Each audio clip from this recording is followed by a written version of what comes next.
पीताम्बरा। जय श्री महाकाल। सनातन धर्म प्रेमी भक्तजनों, आज आपको यह दिव्य जानकारी प्राप्त होने वाली है। माँ बगलामुखी श्री ब्रह्मास्त्र विद्या को स्तंभन की देवी क्यों कहते हैं।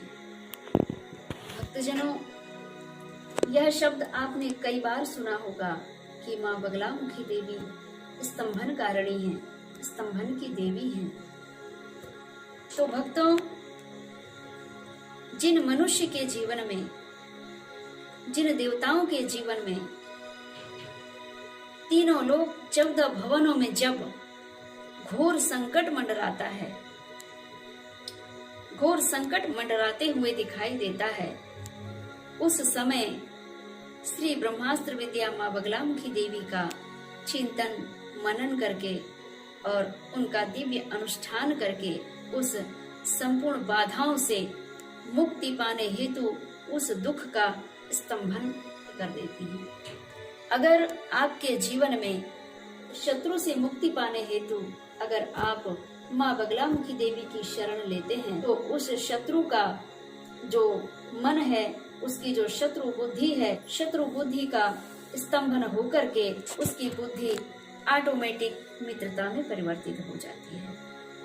इसी कारण माता जी को स्तंभन की देवी कहा जाता है। जैसे निर्दोष प्राणियों को, निर्दोष मनुष्यों को अगर परेशान किया जाता है तो वे निर्दोष प्राणी, निर्दोष मनुष्य अगर माँ भगवती बगलामुखी देवी की शरण ले लेते हैं तो उस शत्रु की शत्रु बुद्धि माता रानी तत्काल ही स्तंभित कर देती हैं और अपने भक्त को शरणागति लेकर के और उस शत्रु के कुप्रभाव से मुक्त कर देती हैं। इसलिए माँ भगवती को स्तंभन की देवी कहा जाता है। कई शत्रु कन्याओं को उठा ले जाते हैं और उनके साथ दुर्व्यवहार करते हैं। ऐसी परिस्थिति में भी अगर उनके परिवार का कोई सदस्य माँ भगवती बगलामुखी देवी से गुहार लगावे, अर्जी लगावे कि हे माँ भगवती, मेरी पुत्री या मेरा पुत्र कहीं बाहर चला गया है और हमें उनका ठौल ठिकाना कुछ पता नहीं चल पा रहा है, इस परिस्थिति में हम क्या करें माँ? हमें बड़ा संशय हो रहा है, बहुत तकलीफ हो रही है कि इस समय हमारे बच्चे कहाँ पहुँचे हैं। उस परिस्थिति में माँ बगलामुखी उन शरणार्थी भक्तों का विशेष ध्यान रखते हुए पैरों सहित मन मस्तिष्क का जब माँ भगवती की कृपा से स्तंभन हो जाता है तो वे स्तंभ माने खड़ा, एक ही जगह होना, तो आगे नहीं बढ़ पाते हैं। फिर उनका मन करता है कि हम नहीं, हमें घर लौटना चाहिए, हमें पिताश्री की याद आ रही है, हमें पत्नी की याद आ रही है, हमें पुत्रों की याद आ रही है, हमें बहन की याद आ रही है, हमें पति की याद आ रही है। ये भाव उनके व्यक्त होने लगते हैं और इतने भयानक तरीके से गूंजने लगते हैं, ऐसा लगता है कि नहीं, हम जो बाहर जा रहे हैं, हम दुखों को निमंत्रण देने जा रहे हैं, हमें पुनः अपने घर वापसी होना चाहिए।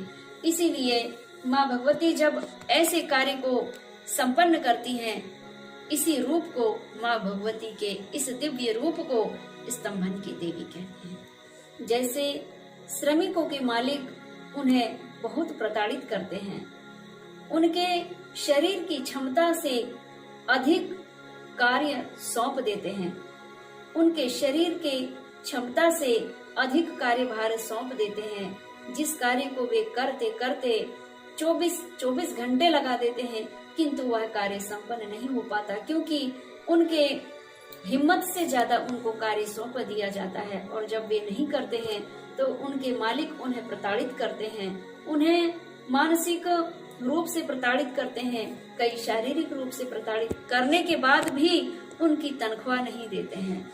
जब वे तनख्वाह प्राप्त नहीं करते हैं, पेमेंट प्राप्त नहीं करते हैं, तो परिवार में वैसे ही कलह उत्पन्न हो जाता है।